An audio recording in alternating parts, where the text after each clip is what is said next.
Le sujet divise. Les pros, notamment les associations de défense des droits des homosexuels, jugent qu'il s'agit d'un texte à minima, en particulier parce qu'il n'autorise pas l'adoption de l'enfant naturel du conjoint.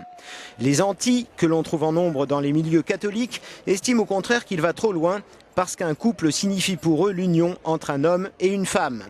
Dernier grand pays d'Europe occidentale à ne reconnaître aucun statut aux couples non mariés, qu'ils soient ou non homosexuels, l'Italie se dote finalement d'une loi autorisant ceux-ci à contracter une union civile.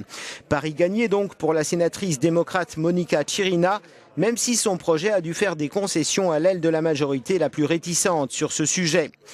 Elle réussit en revanche là où une autre majorité de centre-gauche avait échoué en 2007. Romano Prodi était alors président du Conseil. Il avait dû renoncer devant une forte mobilisation. Son projet était pourtant moins ambitieux que celui porté aujourd'hui, même si celui-ci est amoindri par rapport au texte initial. L'actuel chef du gouvernement, Matteo Renzi, faisait alors partie des opposants. Le 22 janvier, à la veille d'une manifestation en faveur de la loi, le pape François avait déclaré qu'il ne pouvait pas y avoir de confusion entre la famille voulue par Dieu et tout autre type d'union. Un propos clair défendant le mariage. L'Église italienne s'est toutefois gardée de s'engager dans le camp des opposants. Après le Sénat, le texte sera examiné par les députés dans un contexte plus favorable pour le gouvernement.